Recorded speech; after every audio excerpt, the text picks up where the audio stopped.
അപ്പൊ നമ്മളെല്ലാവരും സീക്രട്ട് വാർസും അതുപോലെ തന്നെ ഡൂംസ്ഡേക്കും ഒക്കെ വെയിറ്റിംഗ് ആണ്. സോ ഈ സീക്രട്ട് വാർസിന്റെ കോമിക് ബുക്ക് ലൈൻ എഴുതിയ ആളാണ് നമ്മുടെ ജോനാഥൻ ഹിക്മാൻ.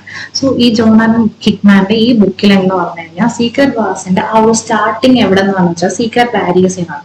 സോ സീക്രട്ട് പാരീസിൽ നിന്നാണ് ഈ ഒരു കഥ പോയി എൻഡ് ചെയ്ത് നിൽക്കുന്നതാണ് സീക്രട്ട് വാർസിനാണ്. ഓക്കെ, സോ ഈ കഥയുടെ സ്റ്റാർട്ടിംഗ് എന്ന് പറയുമ്പോൾ നമ്മുടെ ഷീൽഡ് ഡയറക്ടറായ Nick Fury eastern European nation of ലാറ്റ്വേരിയയിൽ ഒരു രഹസ്യ യുദ്ധം നടത്തുകയും അതിൽ വിജയിക്കുകയും എന്നാൽ തന്റെ ഫ്രണ്ട്സിനെയും അതുപോലെ തന്നെ സൂപ്പർ ഹീറോസിന്റെയും ഒക്കെ ജീവൻ നൽകേണ്ടി വന്നു. സോ ഇങ്ങനെ സംഭവിച്ചതുകൊണ്ട് പുള്ളിയുടെ top cop of the world എന്ന സ്ഥാനവും നഷ്ടപ്പെടുകയും അങ്ങനെ ഫ്യൂരി തന്റെ കാമുകിയും ഷീൽഡ് ഏജന്റും ആയ കോണ്ടസ വാലന്റീന അലഗ്ര ഡി ഫോണ്ടിന്റെ കൂടെ മെക്സിക്കോയിൽ അണ്ടർഗ്രൗണ്ടിൽ പോവുകയും ചെയ്തു. ഓക്കെ, പക്ഷെ തന്റെ കൂടെ ഉള്ളത് ഒറിജിനൽ വാലന്റീന അല്ല എന്നും അതൊരു സ്ക്രള്ളാണെന്നും നിക് ഫ്യൂരിക്ക് മനസ്സിലാകുകയും ഭൂമിയിൽ സ്ക്രൾ ഇൻഫിൽട്രേഷൻ ആരംഭിച്ചെന്നും ഇനി ആരെയും ട്രസ്റ്റ് ചെയ്യാൻ കഴിയില്ലെന്നും പുള്ളി മനസ്സിലാക്കി.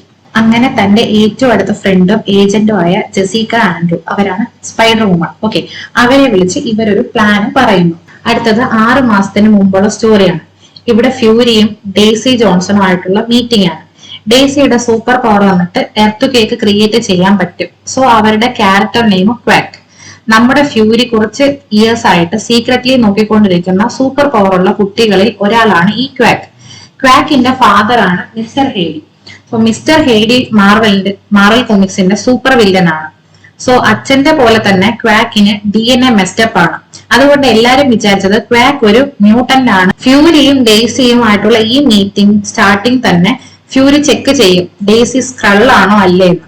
അത് എങ്ങനെയെന്ന് വെച്ചാൽ കുറെ ക്വസ്റ്റ്യൻസ് ഒക്കെ ഡെയ്സിയോട് ചോദിക്കും. അതിന് കറക്റ്റ് ആയിട്ടുള്ള ഉത്തരവൊക്കെ ഡെയ്സി പറയും. അതിനുശേഷം ഫ്യൂരി ഡെയ്സിയോട് പറയും, എനിക്കൊരു ഹെൽപ്പ് വേണം.